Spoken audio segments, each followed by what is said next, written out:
Cuando tenemos un trabajo, tenemos también derechos, así como obligaciones. En este caso, por ejemplo, ¿no? Era su primer día de trabajo. ¿Cómo así falleció? Quizás había algo que no cumplió, algún reglamento, algún sistema de seguridad, tuvo una capacitación previa. Todo eso debemos de conocerlo como trabajadores. Y a veces también hay empresas abusivas, empleadores que se aprovechan del desconocimiento del trabajador y abusan. Y por eso es que hoy vamos a conversar con el doctor Germán Lora, un abogado laboralista destacado, además en el rubro, lo he visto en la lista de los mejores del país, y lo cierto es que pues él nos va a ayudar a entender y a conocer todos nuestros derechos como trabajadores. Amigos, abrimos nuestras redes sociales también para que ustedes ahí manden sus interrogantes, sus preguntas sobre derechos y deberes en el tema laboral. Germán, ¿cómo estás? Muy buenos días, gracias por venir. Buenos días, buenos días. Bien. Mucho gusto Gracias. estar nuevamente aquí. Bien, ¿qué le parece, doctor Lora, si es que empezamos compartiendo algunos pantallazos, algunos mensajes que nos hace llegar nuestra audiencia justamente pidiendo esto, A ver, ¿no? tenemos Apoyo, algunas consultas. asesoría en el tema laboral. A ver, les escribo para denunciar el abuso de servicios de los puestos de trabajo de venta de ropa. Nos cobran servicio de mantenimiento cuando no barremos, no trapeamos, simplemente no hay personal de limpieza. También quieren modificar el contrato este mes de diciembre cuando vence todavía el 23 de septiembre. Para los inquilinos que trabajan, quisiera que esto sea Puede ser confidencial. Bueno, Esto queda en el mercado Puente Camote. Bueno, a ver, Bueno. otro. Tenemos otra, esa, para que Germán pueda también resolver. Dice, quiero denunciar este restaurante por dos motivos. El primero es porque yo trabajé durante 2 meses y la última semana trabajé solo 4 días. Pero la señora no me quiere pagar esos 4 días más un día de prueba que estuvo. Una vez que nos despiden, nos van a liquidar por el tiempo exacto en el que trabajamos. Esos días de más también nos los deben pagar. A ver, Sí, a ver, perdón, lo importante es también determinar si está en una relación formal o informal. Eso para mí es fundamental. Y cuando ¿no es te cierto? refieres a eso, si hay contrato. No solamente si hay contrato, sino también si la persona está registrada en una planilla, si la mismo empleador, es decir, la dueña del restaurante en este caso, tiene una planilla donde pueda registrar a sus trabajadores, donde pueda evidenciarse que hay una prestación de servicios a través de un contrato, de un pago de salud, que a veces nos olvidamos. También es muy importante que el trabajador se encuentre protegido ante accidentes de trabajo como el que acabamos de ver hace un minuto. Entonces, la formalidad representa todo. La formalidad de un contrato de trabajo representa no solamente tener derechos laborales, sino también tener derechos de seguridad y salud en el trabajo, derechos de seguridad social, como por ejemplo, si uno se accidenta, ir a atenderse a la seguridad social. Entonces, es un conglomerado de derechos que es importante resaltar. Entonces, en la respuesta a la pregunta de los 4 días de este restaurante, lo primero que hay que ver es si el trabajador ha sido un trabajador formal, porque normalmente, ya sabemos, estamos en 75% de informalidad. Entonces, creo que la pregunta pasa fundamentalmente por un tema de que está trabajando informalmente. informalmente. Ahora, hay un mensaje que decía, sufrí de maltrato psicológico, o sea, no podía trabajar en paz en esta empresa o en este negocio, en este local, ¿no? ¿Cómo se puede probar este maltrato psicológico? ¿Puedo pedir algún tipo de resarcimiento por ello? Correcto. Si el vínculo laboral todavía está vigente, uno lo que puede hacer es denunciar un acto de hostilidad, en este caso hostilidad moral, una hostilidad que uno puede cuestionar si es que el empleador lo maltrata de esa manera. Si con contrato o sin contrato, si es que hay algún daño generado como consecuencia de ello, hoy pueden pedir algún tipo de daño moral, algún tipo de daño psicológico. Hoy por hoy es muy común que los trabajadores, fuera de sus derechos laborales, exijan además algún tipo de daño, porque para lo cual tiene que efectivamente demostrar la existencia del mismo, no ya genera algún tipo de indemnización. Tiene que demostrar efectivamente que ha habido algún daño en relación a la conducta de su empleador. Tenemos un interrogante que colocamos en pantallas. Alicia. Dice, buenos días, somos un grupo de personas que no nos pagan nuestra liquidación. Renuncié el 9 de agosto y hasta ahorita no me liquidan. A ver, dice, no, aparte de eso nos quieren pagar parte del salario, imagino, ¿no? Yo recibo 1.200 y en abonos de 500 soles mensuales. O sea, no hay allí una claridad ni tampoco son rigurosos con el monto. ¿Cuándo viene una liquidación, doctor Lora? La liquidación se da cuando se extingue el vínculo laboral. Ya. Es decir, cuando yo dejo de trabajar por algún motivo, el empleador tiene 48 horas para pagarme lo que se denomina liquidación de beneficios sociales. Yo decido renunciar, ¿igual me tienen que liquidar? ¿Qué me Correcto. corresponde? O sea, por ejemplo, hoy que hoy estamos 16 de noviembre, ¿no es cierto? Entonces, ¿qué me corresponde? Me corresponde mi sueldo de 16 días de noviembre, mis remuneraciones trabajadas en los últimos 16 días. Estoy en planilla, ¿verdad? Estamos partiendo del tema formal, ¿no? Mis 16 días de remuneración, me corresponde mi depósito de CTS, que ya debió hacerse el día de ayer, con lo cual me correspondería solamente un día de CTS, porque ya el depósito integral. Me correspondería mi proporcional de gratificación, que la completa la recibo el 15 de diciembre. Me correspondería mis vacaciones, todo lo que tenga que ver con vacaciones. Truncas o no gozadas, ¿no? Y fundamentalmente eso, o sea, es decir, mi remuneración, mi CTS, mis gratificaciones, y si es que hay utilidades, esa utilidad no se paga la liquidación, eso es muy importante, la utilidad se paga recién cuando en marzo el empleador presente su declaración jurada. Esa empresa ha empezado a entregar las utilidades prorrateadas en cuotas. La liquidación. Sí, ¿me las tienen que dar ya de completo en mi liquidación o ya una vez que esté fuera y roto el vínculo contractual me va a seguir depositando mensualmente Todos los pagos de los beneficios que hemos conversado, todos los pagos de beneficios laborales se hacen íntegramente en la oportunidad. El íntegro. Si es que yo convengo con mi empleador a hacerlo de manera fraccionada, es otra situación.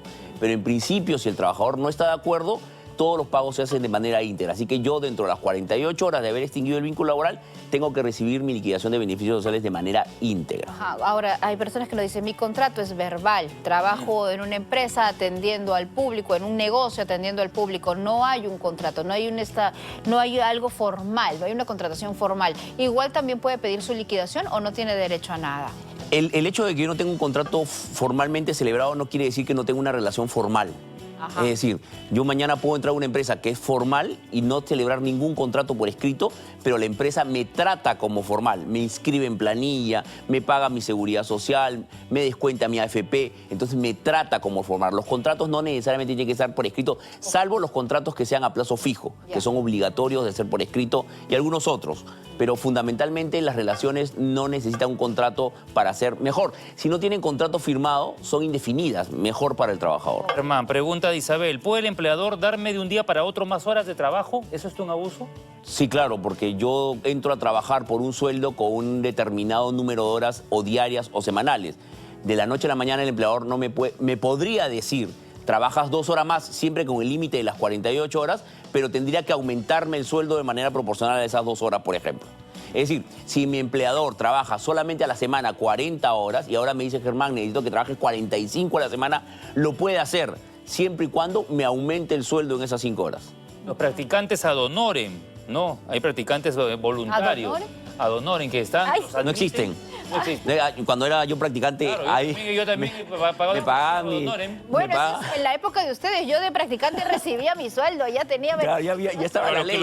A lo que Caterín pregunte es porque existe todavía ello, en algunas... Mira, como yo siempre cuento, cuando yo era practicante recibía mi plata y la utilizaba y no tenía derechos como existen ahora. Desde el 2006 existe una ley que establece obligaciones formales para los practicantes, es decir, una remuneración mínima vital, por ejemplo, una media subvención cada 6 meses, descansos subvencionados, seguro, es decir, hay toda una regulación. Entonces ya no existen hace muchísimo tiempo este tipo de practicantes ad honorem. Aquí hay otra consulta. Perdóname, Fer, aquí hay otra consulta. Locadores de servicio, ¿qué beneficios tienen los de esa figura? Y acá hay uno que ya empieza a mover la cabeza. A ver, locador de servicio. Ninguno, no están dentro del marco de la relación laboral. Yo he sido también locadora de servicio. Toda empresa privada está obligada... O sea, le corresponde, no tiene ninguna protección del derecho laboral. Es una relación civil donde fijan sus ingresos mensuales, gira su recibo por honorarios, salvo que esa relación se encuentre desnaturalizada, ¿no? Eso es otra cosa. Germán, otra pregunta. José Ricardo dice, ¿toda empresa privada debería otorgar utilidades? Toda empresa privada de más de 20 trabajadores tiene que tener más de 20 trabajadores y además tiene que tener renta neta imponible, es decir, que tiene que existir algún tipo de utilidad. En verdad no es utilidad, es renta tributaria, que eso está en la declaración jurada del impuesto a la renta que presentan las empresas en marzo. Entonces, tiene primero que ser una empresa de más de 20 trabajadores, una empresa de 15 trabajadores que tiene utilidades no va a tener la obligación de repartir. Una empresa de 20 trabajadores a más tiene la obligación de repartir siempre que tenga utilidades. Bien, acá hay una empresa o el trabajador en la empresa, que pide no decir su nombre, pero dice, trabajé en época de pandemia y me prometieron bonos. y hasta ahora no me los pagan. ¿Qué pasa con eso de los bonos? Si hay una promesa, ¿tiene que estar por escrito? Exactamente, es decir, hay derechos laborales que están en la ley, por lo tanto recurro a la ley para exigirlos, pero hay derechos laborales como los bonos que no están en la ley, que son un acuerdo de partes, por ejemplo, o una decisión unilateral del empleador. Eso tiene que estar en un documento para yo poder mostrar el documento y exigir el cumplimiento de ese bono. Y si no está en documento, solo me dijeron de palabra. No puedo demostrar la existencia del compromiso de mi empleador de pagar ese tipo de bonos, por ejemplo. ¿Y el bono me lo pueden retirar cuando quieran? Depende de cómo lo activé el bono, porque yo puedo tener bono solamente por el 2022. ¿No? Hay empleadores que dicen, bueno, te voy a otorgar un bono solamente por año 2022, ¿no? Y entonces el 23 ya no existe ese bono. Si ese bono ya se convirtió ya en algo constante, se puede conseguir... Siempre que un beneficio laboral tenga una reiterancia en el tiempo y tenga una sensación el trabajador de que es un derecho ya incorporado dentro de sus derechos laborales, podría exigirse por uso de la empresa o por costumbre laboral el cumplimiento del mismo. Bien, ahora una pregunta, Ali, de Rosán, Brígida. En caso de fallecimiento, ¿cómo mi familia puede procesar los beneficios? Ok, es una excelente pregunta. Los beneficios laborales del trabajador son el 50% gananciales, es decir, solamente demostrando que yo soy cónyuge de la persona fallecida puedo obtener el 50% de esos beneficios. El otro 50% estará supeditado a la declaratoria de herederos.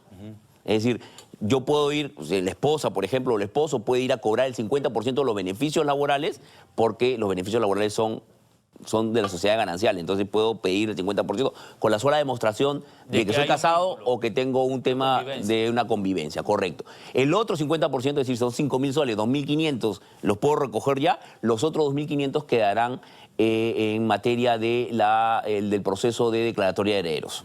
Mira, aquí hay una pregunta bastante interesante. Tengo más de 3 años trabajando en una editorial como mensajero. No estoy en planilla, estoy por honorarios. Sin embargo, tengo horario de entrada y de salida. ¿Tengo derecho a algo?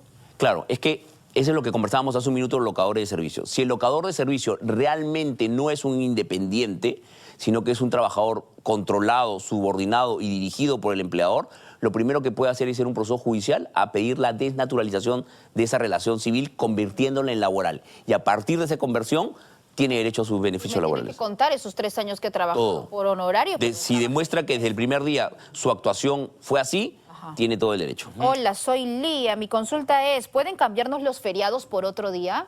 Sí, si hay una necesidad empresarial, yo puedo el 8 de octubre cambiarlo por el 17 de septiembre.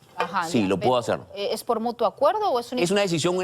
Puede ser una decisión unilateral del empleador, pero siempre que existe una necesidad empresarial, es decir, que el empleador demuestre que te necesita ese día por alguna razón y por lo tanto tu feriado pasa a otra fecha. Bien, acá Zenaida dice, soy una trabajadora de una empresa, me retiré porque estoy embarazada y estoy con licencia de maternidad. Mi contrato culminó el 30 de octubre y ayer solo me han depositado a la CTS y menos de mi quincena. ¿Qué debo hacer? Bueno, lo que tiene que hacer es primero reclamar al empleador que cumpla con las obligaciones. Lo primero que cuando tenía la entrevista ahora con ustedes venía pensando y decía, lo primero que tiene que hacer un trabajador es asegurarse bien que lo que está reclamando es correcto, porque a veces gastamos tiempo y gastamos expectativa, ¿no es cierto? Entonces, yo les recomiendo a los que nos escuchan que lo primero que hagan es que se aseguren efectivamente que tienen derecho al beneficio. Claro. ¿No es cierto? Que consulten correctamente con un abogado o con algún familiar o con alguien que conozca de temas laborales y sepa que lo que va a reclamar es correcto, ¿no? Porque hay muchas demandas que no son correctas, o sea, no son fundadas o no tienen un sustento legal válido. Entonces, en la pregunta que tú me haces, Fernando, yo lo que diría es, revisa primero si a lo que tienes derecho realmente lo tienes, te corresponde, y luego de eso, ¿qué puedes hacer? ¿Y toda empresa está obligada a darme mi contrato? Si hay un contrato formalmente celebrado, sí tiene la obligación de dar una copia del contrato. Ha dicho el doctor Lora, si no hay contrato, y no quiere decir que no haya un vínculo formal, ¿no? Correcto. Hay un vínculo, igual hay un vínculo laboral, pero a plazo indefinido. Germán, bueno, ya te vas a convertir en una secuencia como la señora Ley, ¿no? Porque de verdad ya hay un montón de preguntas. No pensábamos rayar tanto con un tema, no, es que es un tema importantísimo. No, del día a día, del día a día. Germán, de que hay mucha informalidad en el trabajo y hay gente que quiere sus beneficios, que siente que tiene derecho a algo, pero lamentablemente por la informalidad en la que están trabajando, pues sienten que no reciben nada, ¿no? Y que abusan, pero también hay empleadores que se aprovechan, hay empleadores abusivos y que se aprovechan de la ignorancia a veces que tenemos las personas que no conocemos el detalle. O la dejadez también, ¿no? No somos minuciosos. O la necesidad, ¿no? A veces uno va a un trabajo, independientemente tenga o no beneficios, tener un ingreso mensual es importante para mucha gente, ¿no? Bueno, se nos ha quedado corto el tiempo, tenemos... Mira la cantidad de Gracias. mensajes que nos Muchísimos, llegan. Germán. Vamos a invitarte nuevamente. Encantado. Seguro en estos días. Muchísimas gracias por venir. Tengan buen día. Y vuelve pronto. De todas maneras. Bueno, lo cierto para cerrar, Germán, hasta el día de ayer había el depósito de CTS, ¿verdad? Sí, hasta el día de ayer había la obligación de depositar la CTS correspondiente al periodo entre mayo y octubre del año 2022. Y ya se vienen las gratificaciones. Correcto. ¿No? ¿Hasta cuándo? Hasta el 15 de diciembre tengo la obligación de depositar. La gratificación es un sueldo completo. Un sueldo completo. Completo. ¿Para todos o en el...? Hay varios regímenes, ¿no? Hay regímenes que no tienen gratificación, por ejemplo, el de microempresa, el de pequeña empresa tiene mitad de sueldo. Es decir, eso sería importante alguna vez también recordar los regímenes para ayudar tanto a los empleadores como a los trabajadores. Pequeños negocios que tienen 2, 3, 4 colaboradores allí y entonces es importante también dar ese marco legal. Correcto. ¿No? Para que sepan que no es tan complicado, que es un marco legal bastante sencillo y que a veces por desconocimiento no lo cumplen. ¿Tienes Twitter? ¿Tengo Twitter? No. Hazte un Twitter. Bueno. Hazte un Twitter porque la gente está... ¿Pero dónde podrían encontrar? Para que vengas luego y digas mi Twitter. Absolver todas las consultas. Bueno, me encuentran en mi LinkedIn, que ahí estoy LinkedIn, muy bien. muy activo. Y aquí en Matina. También. Gracias, Germán. 8:41 minutos. Vamos a contarles que...